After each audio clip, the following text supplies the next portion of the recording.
Alright guys, so today's video is going to be a little bit shorter than usual, or at least I say that's the intention as of right now. As you guys know, I tend to go on some tangents and talk a little bit more than I originally intend to, but as of right now, this should be a shorter video.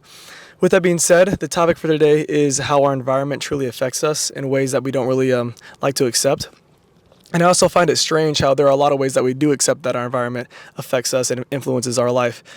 For example, how whenever somebody's born and they're born in a household that is, say they have a dozen brothers and sisters, something crazy, and they're born in a poor environment, it's socially accepted for them to stay relatively poor, and it's just something that's accepted. It's kind of the same thing if somebody is silver spoon fed and they have a very rich lifestyle. They're most likely going to be handed things in life, and you assume that they're going to have an easier path to becoming rich, which I believe that both of those things are true. It'll be harder for this person and easier for that person most of the time. But we don't really accept that if we're in an environment where we're surrounded by people who are doing things that we don't agree with and living a lifestyle that we don't agree with, we just assume for some reason in the back of our mind that we will be better than these people and we will achieve more than these people that we surround ourselves with. And that's just the fact. We assume that we're different in some sort of way, and if our environment doesn't change, we'll be able to evolve on our own. And that's just a really ignorant way to think about it. And I absolutely believe that people can evolve on their own and people can find God and change their life in a moment.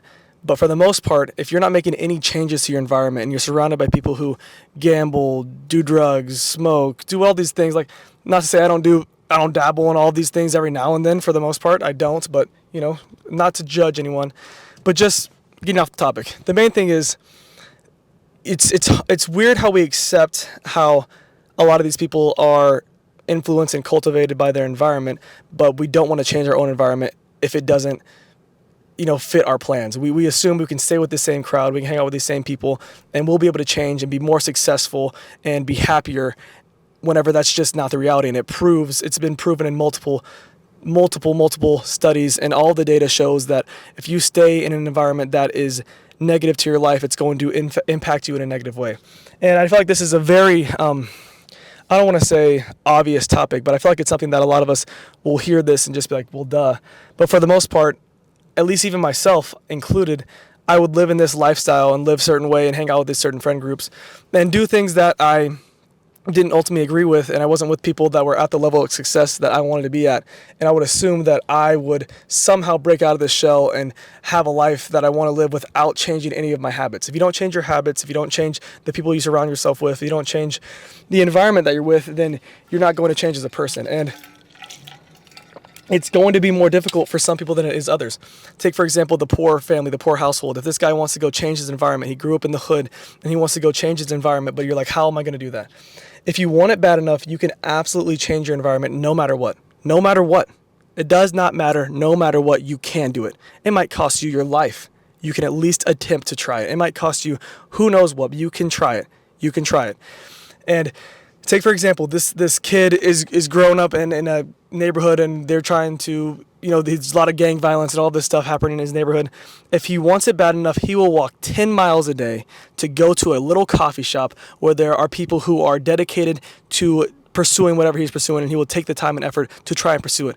Oh, he doesn't have the money to buy a computer, he'll find a library that has one. He doesn't have the money to do this.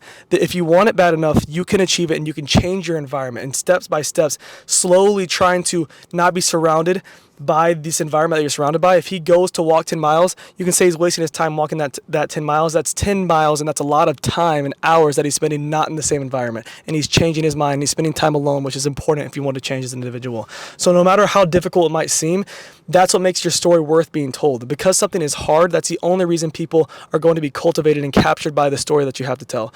So basically, that's the message. Even if it's more difficult for you, you have to change your environment if you want to see the results that you've always dreamt of. Yeah, that's basically it. I hope you guys enjoyed the message, and as always, have a blessed one.